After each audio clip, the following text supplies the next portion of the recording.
në qoftë se i qasem i librit të Zotit Xhellahu Ala, do të shohim se ajeti i parë i cili urdhëron për diçka në librin e Allahu Xhellahu Ala është ajeti i cili urdhëron për akiden dhe besimin dhe njohurinë e Allahut. Allahu Xhellahu Ala, pra nëse e marrim surën Fatiha, nuk ka asnjë urdhër për urdhërat e Allahut. Nëse fillojmë ta lexojmë surën Bekare, do të shohim se ajetin e parë ku Allahu Xhellahu Ala në formë urdhërore por na urdhon diçka, është ajeti ku Allahu thotë ya ayyuhan nas u'budu rabbakum. O ju njerëz, pra qofsh ju musliman apo jo musliman, adhurojeni Zotin e juaj, i cili ju krijoi ju dhe ata të cilët ishin para jush, kështu që ju të bëheni të devotshëm. Pra urdhëri i parë që i ka ardhur pejgamberi sallallahu alaihi wasallam nga ana e Allahu xhallahu ala në librin e tij, dhe që ne kur e lexojmë hasim atë është adhurojeni Allahun subhanahu wa taala. Dhe ne e dimë ju vëllazën se Allahu kur urdhëron diçka, urdhëron për diçka që ka vlerë dhe që ka peshë. Pastaj ndalesa e parë nëse lexoni librin e Allahu xhallahu ala, do të shihni se ndalesa e parë në Kur'an është ku Allahu xhallahu ala thot wal fala taj'alu lillahi andadan wa antum ta'lamun, mos i bëni ortak Allahu kur ju e dini. La ilaha illallah. Urdhëri i parë është adhurojeni Allahun. Ndalesa e parë mos i bëni Allahut ortak dhe shirk. Vëllazër, ndoshta ne na duket edhe thjesht, edhe ndoshta edhe e recitojmë edhe e këndojmë elhamdulillah, ne jemi besimtar. Mirë, po jo rastësisht vëllezërit e mi, Zoti ju ruaj dhe mëshiroft.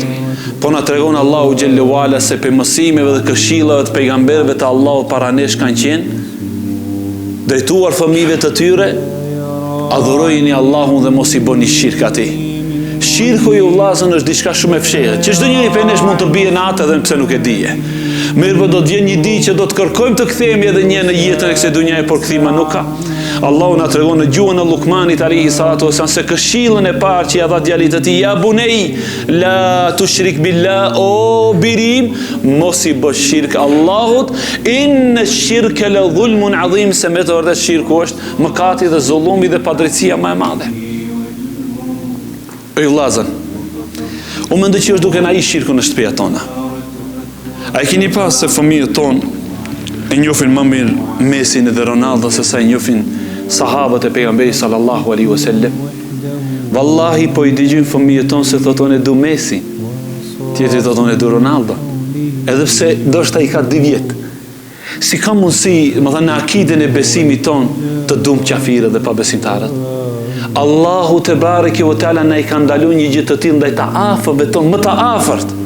Po ti respektojmë ata dhe ti nderojmë.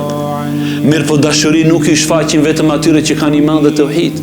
Pejgamberi sallallahu alaihi wasallam na ka treguar se njeriu nuk e do ta arrijë besimin e vërtetë dhe ëmbëlsinë e imanit derisa ta don Allahun dhe pejgamberi sallallahu alaihi wasallam dhe të urren atë që uran Allahu dhe pejgamberi sallallahu alaihi wasallam. Pa kjo është vetëm një sekuel, diçka shumë e thjeshtë ju vëllazën për ta kuptuar se çështja është shumë e rrezikshme vallahi. Për këtë arsye thirrja e ulemave dhe pejgamberëve para nesh, pastaj edhe ulemave vazhdimisht, edhe fokusi i tyre në besimin dhe në akiden e tauhidit, kjo është parasysh është çështje shumë e madhe vallahi. Mund të dalim nesër para Allahu xhallahu ala dhe të ringjallemi para Allahut me filanin edhe alanin, edhe pse ata kur hinë në lojën e futbollit fillimisht të bëjnë kriqin, Allah na ruaj ya rabbel alamin.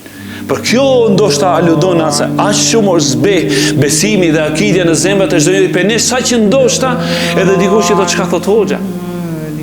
Allah na ruaj ya rabbel alamin.